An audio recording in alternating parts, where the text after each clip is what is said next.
Nous sommes le 11 novembre 2020. C'est le 102e anniversaire de l'armistice de 1918, la fin de la Première Guerre mondiale. L'homme qui a raconté la vie des poilus, ceux de 14, titre de son livre publié bien plus tard, en 1949. Cet homme, Maurice Genevoix, va faire aujourd'hui son entrée au Panthéon. Cérémonie ce soir présidée par Emmanuel Macron. Bonjour Mickaël Darmon. Bonjour. Le président qui veut une nouvelle fois montrer l'importance de ce monument. Il souhaite l'ériger en temple de la République et de ses symboles.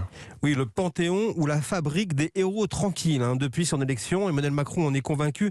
La France a besoin de mettre à l'honneur des grandes figures ou des personnalités qui parlent aux nouvelles générations. Et le président a trouvé le lieu idéal selon lui, c'est le Panthéon et sa crypte qui accueille les tombeaux de ces soldats très connus de la science, de la connaissance ou de la résistance. Le président veut donc faire du Panthéon, vous l'avez dit, le temple de la République, l'écrin de son histoire, afin, dit-il, de retrouver la nation France. Trop jeune pour être le père de la nation, Emmanuel Macron veut la raconter avec un espoir secret que les Français lui en soient un jour reconnaissants. Mickaël Darmon, chef du service politique d'Europe 1. Bonjour Philippe Bellaval.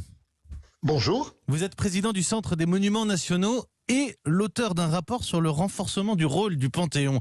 Au-delà des expositions ou des travaux de restauration à mener, comment est-ce qu'on fait concrètement pour que les Français et que la France se réapproprient le Panthéon ?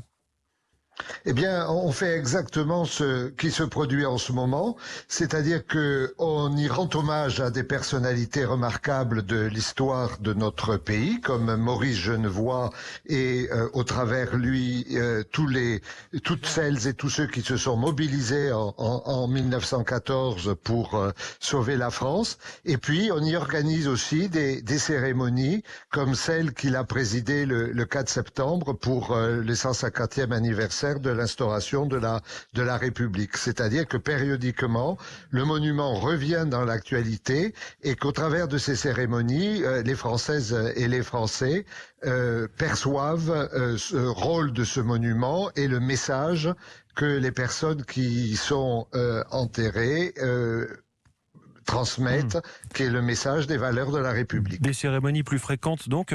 Aujourd'hui, 73 hommes, 5 femmes sont au Panthéon. Plusieurs d'ailleurs de vos propositions visent aussi à mieux mettre en avant les figures féminines qui font l'histoire de France. Oui, c'est effectivement un point extrêmement important parce que vous venez de le dire, il y a un déséquilibre numérique très important.